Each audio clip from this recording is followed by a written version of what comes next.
Bonjour et bienvenue dans cette vidéo consacrée à la correction d'une évaluation écrite de probabilité.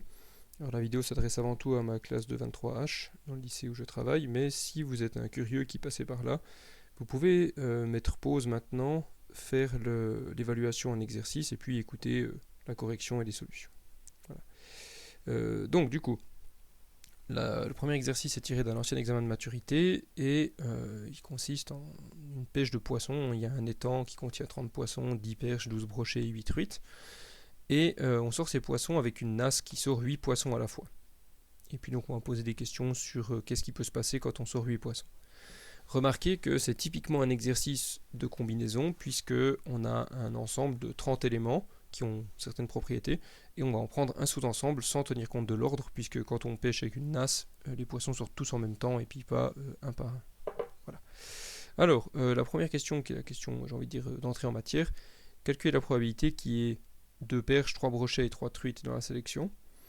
Du coup ici, assez simplement, on va calculer le cardinal de l'univers qui est de faire une combinaison de 8 éléments parmi 30.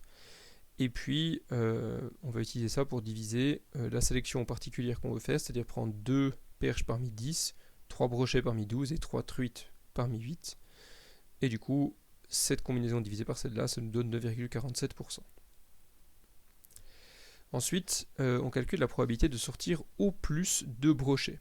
Alors ici, parfois, quand on a des questions qui comportent du au moins ou du au plus, c'est assez tentant de passer par le complémentaire, mais ici le complémentaire est plus difficile à calculer puisque si on veut faire plus que 2 brochets, il faut en faire 3, 4, 5, 6, 7, 8, donc ça fait beaucoup d'éléments à calculer. Alors qu'ici, il suffit de calculer 3 événements, 0 brochet, 1 brochet ou 2 brochets. Donc c'est ce que j'ai fait dans ma version du corrigé. Ici, la probabilité de 0 brochet, c'est assez simple, on prend une combinaison de 8 éléments parmi ce qui sont des non-brochets, donc il en reste 18, vu qu'il y a 30 poissons, on a retiré les 12 brochets. Ici, on en prend 1 parmi les 12 brochets, et puis 7 parmi les non-brochets, et puis 2 brochets, et 6 parmi les non-brochets. On additionne tout ça, on peut se permettre d'additionner parce que c'est incompatible. Évidemment, on ne peut pas prendre en même temps 0 brochet et 1 brochet, ça n'a pas de sens. Donc voilà, et on trouve environ 28%. Ensuite, sachant qu'il n'y a pas de brochet dans la nasse, calculez la probabilité qu'on ait tiré exactement 3 truites. Alors, pour commencer, quand une question commence par sachant que, probablement qu'il y a une proba conditionnelle qui se cache derrière, ici c'est le cas, il y a deux façons de faire. J'ai procédé par, j'ai envie de dire, la formule de Bayes, standard. Il est aussi possible de fonctionner par réduction d'univers. Alors ici, l'idée c'est que l'événement A, 3 truites et 5 perches, est forcément inclus dans B. C'est une erreur ici, j'ai inversé le signe d'inclusion. Parce que du coup, quand je prends 3 truites et 5 perches, j'ai forcément pas de brochet. Donc en fait, A inter B, c'est déjà A, en fait. Puisque A est plus petit que B. Voilà. Donc du coup, la proba de A, c'est de prendre 3 truites, 5 perches, et puis on divise par tous les tirages. Et puis la probabilité de B de ne pas prendre de brochet, on l'a déjà calculé au-dessus. C'est simplement 8 parmi les non-brochets sur le total. Quand on fait cette division, on trouve cette probabilité de 32%. On remarque qu'en fait, on peut aussi l'exprimer comme tous les tirages de 3 truites et 5 perches par rapport à tous les tirages de 8 non brochets. Donc en fait, ça c'est la méthode dite de la réduction de l'univers. On peut se dire, on sait qu'on n'a pas de brochet, donc du coup on imagine tous les tirages sans brochet, et puis après on regarde notre tirage particulier parmi les tirages sans brochet. Voilà, ça marche aussi. Ensuite, deuxième partie. Donc là, ça va plutôt fonctionner avec un système d'arbres. Donc quand on se bat sur une plage, et puis chaque fois qu'on retourne un caillou, il y a une proba de 1 sur 8 de trouver un crabe tourteau et 1 sur 4 de trouver un crabe vert. Et puis, donc du coup, on va enchaîner les cailloux qu'on retourne et puis on regarde ce qui se passe. Calculer la probabilité de trouver au moins un crabe vert en retournant 8 cailloux. Là, retrouver au moins un crabe vert, ça fait vraiment penser à au moins implique un moins, et puis qu'on a vraiment envie de fonctionner avec le complémentaire ici. Donc, comment ça se passe avec le complémentaire ? Simplement on calcule la proba de ne pas prendre un crabe vert, qui est de 3 quarts, c'est le complémentaire de prendre un crabe vert. Et puis, donc on calcule la proba de ne prendre aucun crabe vert sur 8 tirages, donc c'est 3 quarts puissance 8. Et puis le complémentaire de ne prendre aucun crabe vert, c'est en prendre au moins un. Puis donc c'est ce qui nous permet de répondre à la question. On trouve environ 90%. Ensuite, un peu plus délicat, calculer combien de cailloux on doit retourner pour être certain à 99,5% de trouver au moins un crabe. Alors ça c'est la question classique de tous les examens où il faut passer par un log. Ici l'idée c'est déjà de calculer la proba de prendre un crabe. Donc il y a un quart plus un huitième, ça fait donc 3 huitièmes. Donc ce qu'on va se poser comme question c'est quoi la proba de ne pas prendre de crabe, ce qui est donc le complémentaire, hein, c'est 5 huitièmes. Et puis il faut que, à force de répéter ce 5 huitièmes, on arrive à descendre en dessous de 0,5%, donc 0,005. Donc on fait 5 huitièmes puissance n est plus petit ou égal à 0,05% et on regarde à quel moment n est suffisamment haut pour que ça se soit vrai. On résout une équation simplement avec des logs. On remarque ici l'inversion du signe d'inégalité quand on fait la division par ln de 5 huitièmes, puisque ln de 5 huitièmes est un nombre qui est négatif.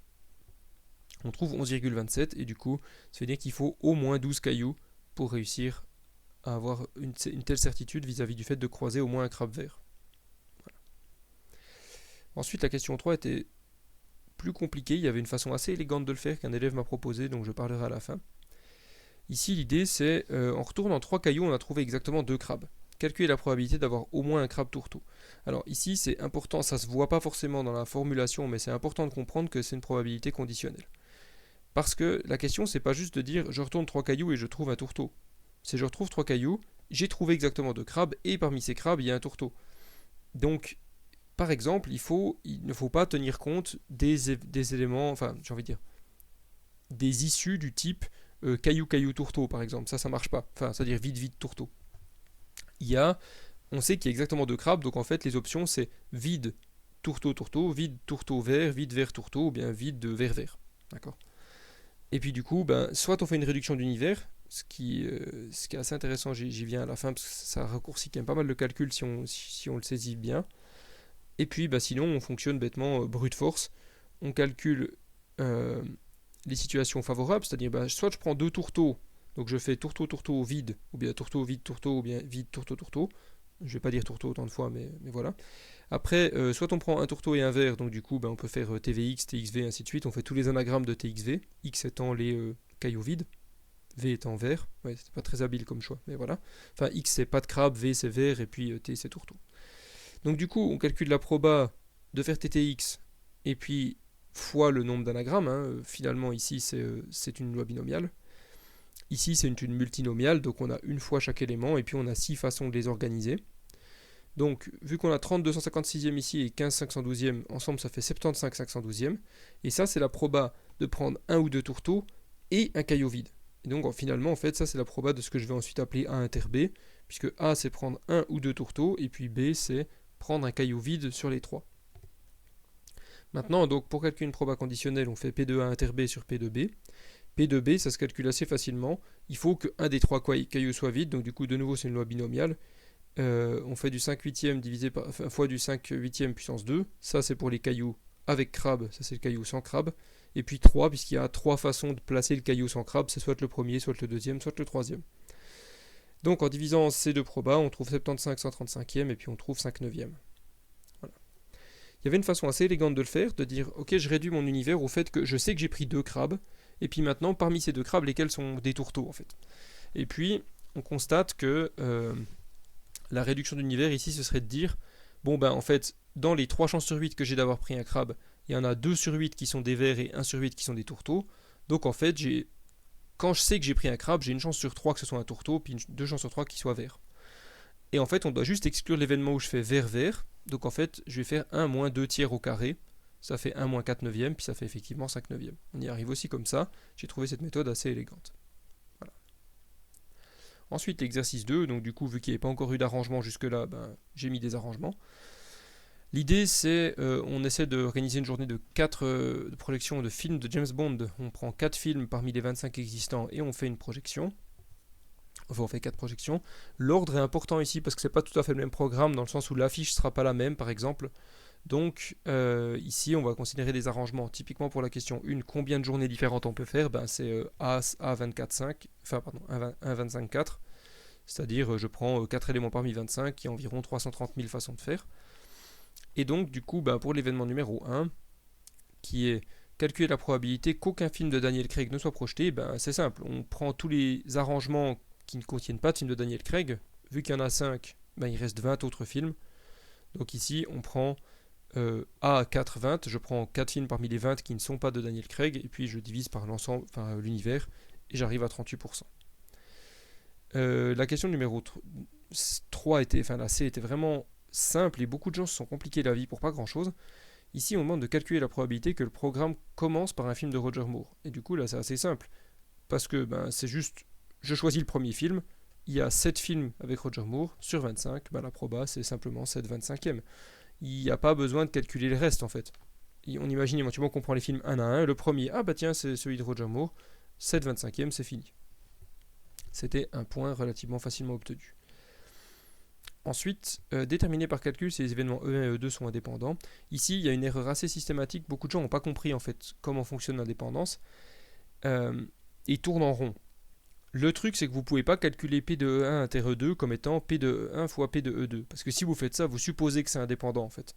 Donc ce qu'il faut faire, c'est vraiment calculer cet événement sans utiliser ce qu'on a déjà calculé, puis comparer. Donc ici, E1 inter E2, qu'est-ce que c'est? Il faut que ça commence par du Roger Moore et qu'ensuite il n'y ait pas de Daniel Craig. Donc du coup, j'ai 7 options pour le premier film, puisqu'il y a 7 films de Roger Moore. Puis il me reste tous les films restants, donc il m'en resterait normalement 24, mais je dois en soustraire 5, c'est ceux de Daniel Craig. Donc en fait, les 3 derniers films, je les prends parmi les 19 qui ne sont ni Daniel Craig ni le premier que j'ai pris. Et je divise tout ça par l'univers de nouveau et je trouve 13,4%. En comparaison, si je multiplie les deux probas trouvés aux deux questions précédentes, je trouve 10,7 et du coup ça ne matche pas, ce qui signifie que les événements sont donc dépendants. C'est assez logique finalement parce que si le but c'est par exemple de ne pas prendre de film de Daniel Craig, c'est évident que si je sais déjà que le premier c'est un film de Roger Moore, la proba elle va être augmentée, d'accord. Donc il y a quand même cette idée là de il y en a déjà un sur 4 qui remplit la condition, vous voyez. Donc voilà. Pareillement, la proba que Roger Moore soit dans le premier film est aussi augmentée par le fait qu'il n'y ait pas de film de Daniel Craig, vu que ça fait moins de films à choix. Donc voilà. Après, l'indépendance, c'est toujours mieux de vérifier par calcul, parce que des fois, il y a des astuces. Et enfin, la dernière question était une question toute simple d'application de binomial. On a une proba par rapport à James Bond, c'est celle, à Roger Moore, c'est la question C. Et puis, on fait 10 tirages, et puis on demande quelle est la proba d'en avoir pile 2 qui remplissent la condition C. Donc, du coup, on se contente de faire 7 25e au carré, et puis donc le complémentaire 18 25e puissance 8. C'est une loi binomiale, donc on a un C18 devant, et on trouve environ 25%. Voilà.